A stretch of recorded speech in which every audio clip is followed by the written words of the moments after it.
라이잉 코리아에 오신 것을 환영합니다. 저는 이번 발사에 대해 매우 기대하고 있습니다. 왜냐하면 이것이 우리가 다시 거대한 로켓을 만들 수 있다는 것을 실제로 보여줄 것이기 때문입니다. 전기 자동차를 주류로 만드는 것부터 재사용 가능한 로켓을 만드는 것까지 일란 머스크는 항상 기술 산업에 충격을 주어왔습니다.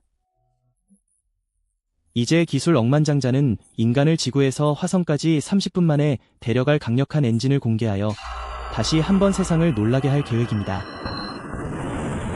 그는 11월 말에 주요 투자자들에게 이 강력한 기계를 선보였으며 내년 봄까지 상장할 계획을 세웠습니다.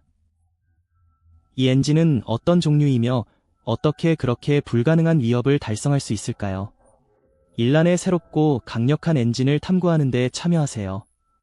프로젝트 제퍼 2024년 5월 23일이었고 스페이스X의 엔지니어들은 열심히 일하고 있었습니다. 그들은 2019년부터 대부분의 스타쉽 비행에 동력을 제공해온 회사의 유명한 랩터 엔진을 개선하기 위해 노력해왔습니다. 이 엔진은 언젠가 우리를 다음 10년 동안 화성으로 데려갈 마지막 우주선 비행의 동력원이 되기 위해 설계되었습니다. 그러나 상황은 예상보다 훨씬 더디게 진행되었고 업계 외부의 많은 사람들은 더 이상 이를 심각하게 받아들이지 않았습니다. 지난해 11월 18일 단순 비행 운항 중 액체 산소 공급이 차단되어 여러 대의 랩터 엔진이 너무 빨리 작동을 멈췄습니다. 그 중 하나가 갑자기 파손되어 사실상 임무가 실패하게 되었습니다. 이로 인해 엔지니어들은 종료로 이어진 모든 문제를 해결하기 위해 열심히 노력했지만 일란은 만족하지 못했습니다. 다음 비행 테스트가 성공할 수 있도록 그는 팀에게 또 다른 전기 화재 테스트를 요청했으며 그 다음에 일어난 일은 예상치 못한 일이었습니다. 다시는 공중에서 재난이 발생하지 않도록 하기 위해 엔진은 먼저 지상에서 최대 출력으로 작동하는 테스트를 거쳤습니다. 불행하게도 엔지니어들은 자동 진단 시스템을 통해 래프터 엔진 중 하나에서 결함이 커지고 있음을 발견했습니다. 그리고 그것에 대해 조치를 취하기도 전에 모든 것이 폭발했습니다. 몇 초 만에 수백만 달러가 손실되자 일란과 다른 현직 임원들은 실망감이 쏟아졌습니다. 다음 예정 비행편이 2주도 채 남지 않았기 때문에 시간은 더 이상 그들의 편이 아니었습니다. 그리고 더 나쁜 것은 이전에 고장을 일으킨 것과 동일한 문제 즉 또 다른 예상치 못한 산소 공급 차단으로 인해 발생했습니다. 일란은 래프터 엔진을 개혁하는 방법에 대해 모든 수석 엔지니어와 전략적 회의를 가져야 했기 때문에 모든 운영을 중단했습니다. 그리고 래프터 3에도 방열판이 필요하지 않습니다. 그래서 래프터 3는 매우 단순한 모습입니다. 그리고 그 만남의 결과물이 프로젝트 제퍼였습니다. 서쪽에서 불어오는 부드러운 바람의 이름을 따서 명명된 이 프로젝트는 일란과 스페이스X의 다양한 주요팀이 래프터 엔진을 개선하는 것만으로는 충분하지 않다는 것을 깨달았을 때 시작되었습니다. 그들은 모든 것을 되찾아야 했고 최고 수준의 방식으로 이를 수행해야 했습니다. 따라서 스타워시프의 최근 비행에서는 여전히 약간 업그레이드된 래프터 엔진 시스템을 사용하지만 완전히 개조되고 새로운 전력 시스템을 개발하려는 계획이 진행 중입니다. 물론 평소에 자신인 일란은 결코 고장나거나 폭발하지 않는 엔진을 만드는 것에 안주하지 않았습니다. 이는 스페이스X 본사에서 열린 투자자들과의 비공식 미팅에서 확인되었습니다. 그곳에서 일란은 진행 중인 프로젝트와 그것이 제공할 모든 것에 대해 공개했습니다. 서류상으로 이 새로운 엔진은 사람들을 30분 안에 화성까지 데려다 줄 것이라고 약속합니다. 이는 매우 놀라운 주장이었고 어떻게 작동할 것인가라는 큰 질문으로 우리를 이끌었습니다. 이제 흥미로운 세부 사항을 살펴보는 동안 시청자 여러분은 긴장을 늦추지 마세요. 어떻게 작동하나요? 이 꿈이 실현되려면 이 새로운 엔진으로 구동되는 우주선이 5,500만 킬로미터에서 거의 4억 킬로미터에 이르는 장거리를 이동해야 합니다. 말할 필요도 없이 그것은 엄청난 거리이며 1시간도 채 안 되는 시간에 그 거리를 이동하려면 우주선이 분당 100만 킬로미터 이상의 놀라운 속도로 이동해야 합니다. 즉 초당 거의 13만 킬로미터입니다. 이는 빛의 속도의 약 6%에 해당하며 인간이 만든 어떤 물체도 이 속도에 근접한 적이 없습니다. 현재 우리가 가지고 있는 가장 가까운 탐사선은 2018년 4월에 발사된 나사의 파워커 솔러 프로브로 태양을 연구하기 위해 설계되었습니다. 이는 인간이 만든 물체 중 가장 빠른 속도로 초당 거의 200km의 속도로 움직입니다. 이는 일란이 현재 투자자들에게 그의 새로운 엔진이 탐사선의 기록을 600배 이상의 속도로 깨뜨릴 것이라고 약속하고 있음을 의미합니다. 놀라운 업적을 달성하기 위해 개량된 엔진은 이전에 스페이스X에서 사용되지 않았던 추진 시스템을 제공하게 됩니다. 일란에 따르면 이는 일반 화학 로켓과 해결 추진 및 엔진에 연결된 고급 이온 추진기를 결합한 하이브리드 추진 시스템으로 이루어질 수 있습니다.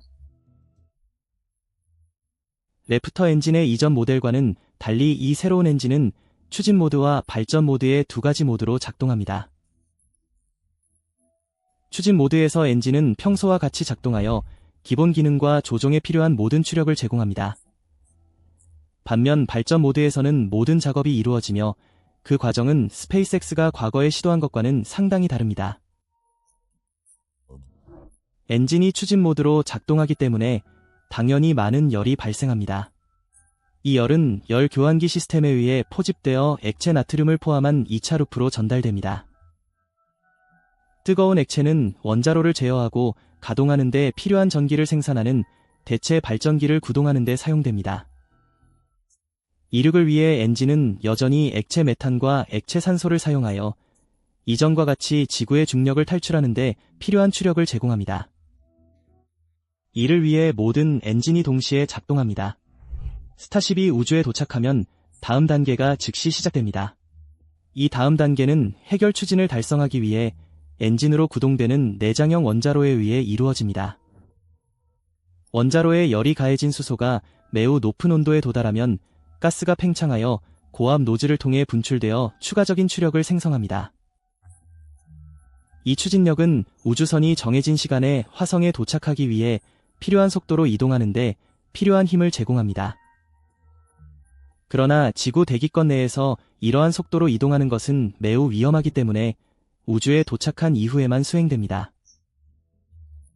이제 우주선이 지구보다 훨씬 더 빠른 속도로 움직이고 있기 때문에 첨단 이온 추진기가 즉시 작동합니다. 이 추진기는 강력한 전기장을 사용하여 이온을 매우 빠른 속도로 이동시킵니다. 이 연속적인 움직임은 우주선이 화성에 도착할 때까지 속도를 늦추지 않고 일정한 속도로 계속 이동할 수 있게 해줍니다. 일란 머스크는 두 개의 원자로와 특수 추진기에 의해 구동되고 지원되는 고도로 수정된 하이브리드 엔진을 통해 투자자들에게 몇 분 만에 지구에서 화성까지 여행할 수 있다고 약속하고 있습니다.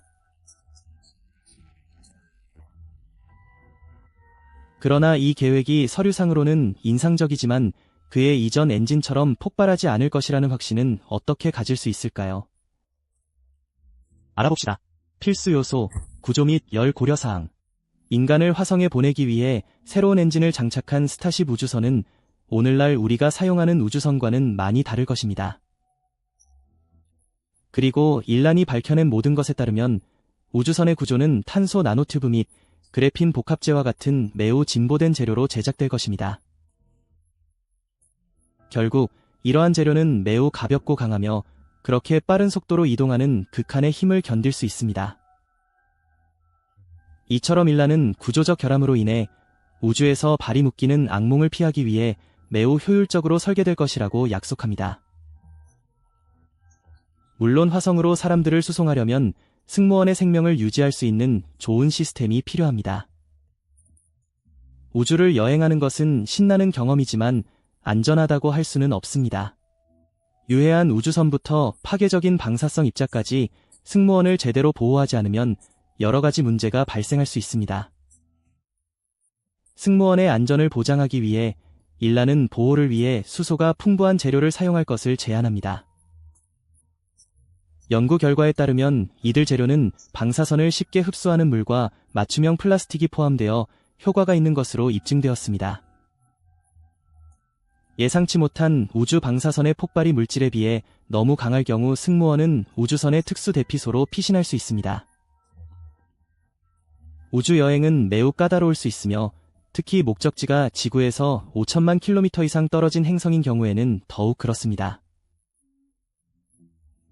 오류 한계를 줄이기 위해 스페이스X가 개발한 고급 AI 시스템은 실시간으로 빠르게 조정하여 우주 잔해를 피하고 우주선이 항상 항로를 유지하도록 합니다.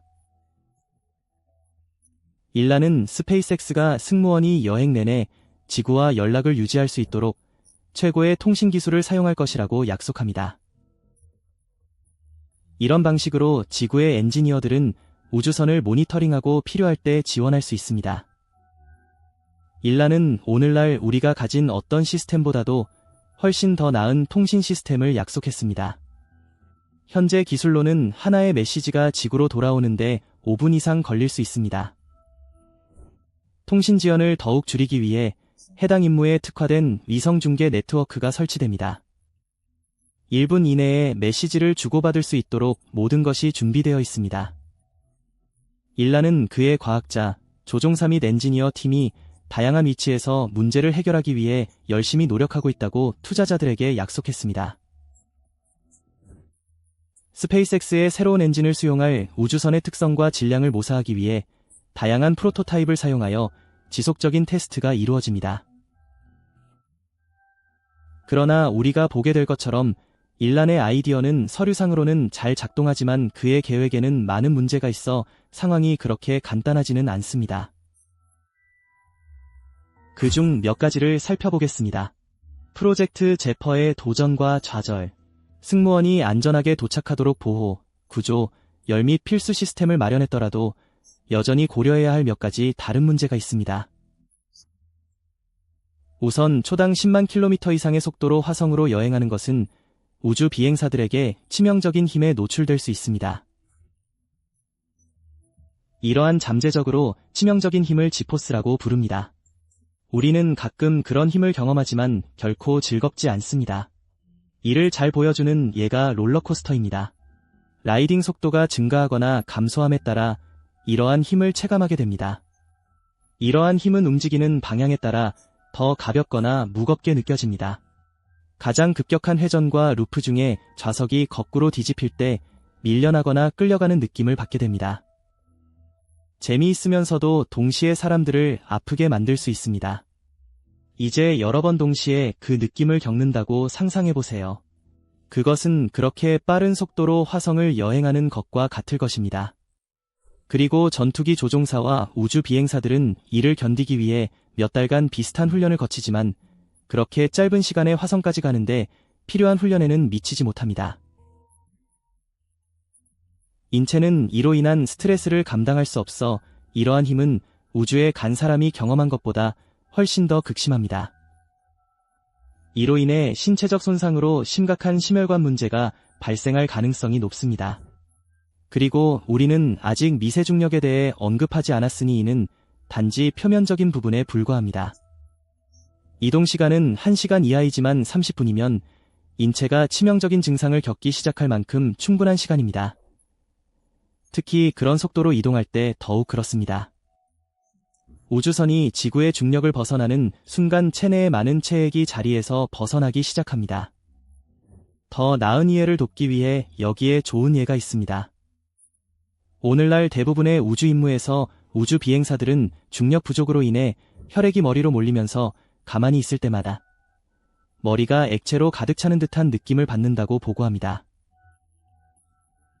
물론 차량이 시속 10만 킬로미터 이상으로 움직일 때는 단순히 서 있는 것으로는 이 문제를 해결할 수 없습니다. 우주 비행사들은 몸이 천천히 반대 방향으로 돌아가도 집중력을 잃지 않아야 합니다. 지구의 중력을 벗어난 지 1분도 지나지 않아 신체는 우주 환경에 적응하기 시작합니다. 지구에서 중력에 맞서 싸워야 하는 근육은 이완되고 심장은 효과적으로 혈액을 펌프하지 못하게 됩니다. 체액의 급격한 변화로 인해 시력이 흐려지고 갑작스러운 두통이 발생하며 뇌의 구조가 변화하기 시작합니다. 장기적으로 근육과 뼈의 손실이 심해지며 이는 우주의 미세 중력으로 인해 지구에서처럼 적극적으로 사용되지 않기 때문입니다. 국제 우주 정거장의 우주 비행사들은 이러한 문제를 피하기 위해 매일 2시간씩 규칙적으로 운동합니다. 하지만 화성으로의 짧고 강렬한 여행에서는 그런 여유가 없습니다. 물론 우리는 감각 과부하, 유발된 타코포비아, 공간 고립으로 인한 극심한 신체적 스트레스와 같은 다른 주요 문제는 언급조차 하지 않았습니다. 화성 여행이 고도로 훈련된 전문가들만의 전유물이라면 이러한 문제들은 크게 부각되지 않을 것입니다. 그러나 슬프게도 앨론은 화성 방문이나 거주에 관심 있는 모든 사람들을 위해 이를 일상적인 일로 만들 계획입니다. 어떤 점에서 보더라도 그 계획은 단순히 실행되지 않을 것입니다. 그리고 우리는 그렇게 엄청난 작업에 드는 비용도 고려하지 않았습니다. 이 부분을 살펴보겠습니다. 2015년 3월 8일 대중 과학 저널리스트인 글렌 스미스와 폴 스푸티스는 인간을 화성에 보내는 데 드는 총 비용에 대한 기사를 발표했으며 그 총액은 1조 3천억 달러를 넘었습니다. 잠시 이 내용을 살펴보겠습니다. 또한 오늘날 시장의 인플레이션을 고려하지 않고 거의 10년 전에 제안된 기술을 바탕으로 발표되었음을 명심하십시오. 당시의 첨단 기술로는 오늘날 훨씬 더 저렴하게 진행할 수 있으며 총 비용이 8천억 달러에 불과하다고 주장할 수도 있습니다. 말할 필요도 없이 그것은 여전히 앨런 머스크의 전 재산이 감당할 수 있는 것보다 훨씬 더 많은 거대한 금액입니다. 이를 염두에 두고 앨론과 그의 팀이 투자자들을 위한 자세한 프레젠테이션을 신중하게 준비한 것은 놀랍지 않습니다. 스페이스X와 나사만으로는 이 작업을 수행할 역량이 부족하기 때문에 아마도 60년 전의 냉전 시절에는 가능했을지 모르지만 오늘날에는 어려울 것입니다. 맥락을 고려할 때 2020년에 단일 로봇을 화성에 보내는데 거의 30억 달러가 소요됩니다. 퍼서비런스 로버라고 불리는 이 로봇은 자동차 크기 정도이며 장거리 이동에 필요한 생명 유지 시스템에 대한 추가 비용이 필요하지 않습니다. 비용이 200배 이상인 경우에는 추가적인 민간 기업과 국제 협력을 통해 자금을 조달해야 합니다. 모든 것이 진행되더라도 끝없는 연구 개발과 테스트를 거쳐 프로젝트를 완료하는 데는 여전히 수십 년이 걸릴 것입니다. 스페이스X가 상대적으로 기본적인 펠컨 우주선을 사용하여 첫 번째 성공을 얻기까지 몇 년간 실패와 재시도를 겪은 것을 고려할 때 이 훨씬 더 큰 업적을 이루기 위해서는 더 많은 실패와 실망의 시간이 필요할 것입니다.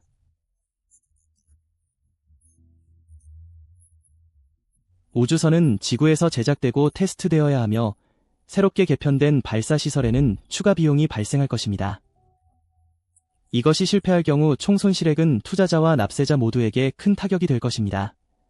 왜냐하면 발사 장소가 나사가 소유한 케네디 우주센터와 같은 주요 우주 항구에 위치할 가능성이 높기 때문입니다. 임무의 성격과 원활한 우주여행의 다양한 이점 덕분에 높은 비용이 정당화되지만 문제는 위험이 이전보다 훨씬 크다는 것입니다. 이 작업을 수행하는 데 필요한 예산을 확보하는 일은 이미 일란에게 어려운 일임이 입증되었습니다. 왜냐하면 내부 소식통이 전해주는 바에 따르면 투자자들이 단순히 그것을 수용하지 않을 것이기 때문입니다. 투자자들에게 10년이 지나도 수익을 내지 못할 가능성이 있는 곳에 수백만 달러를 계속 투자하라고 요구하는 것은 어려운 일입니다. 그리고 일란은 이러한 사실을 힘들게 배우고 있는 것 같습니다. 하지만 모든 가능성을 고려해 보도록 합시다. 스페이스X가 정말로 일을 해낼 수 있다면 어떻게 될까요? 일란이 투자자들에게 약속한 대로 모든 일이 이루어지면 어떤 상황이 펼쳐질까요? 우리와 함께 여러 가능성을 탐색해보세요.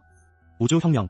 일란 머스크가 그렇게 짧은 시간에 행성 간 여행에 따른 수많은 어려움을 극복할 수 있다면 여러 면에서 혁신을 가져올 것입니다.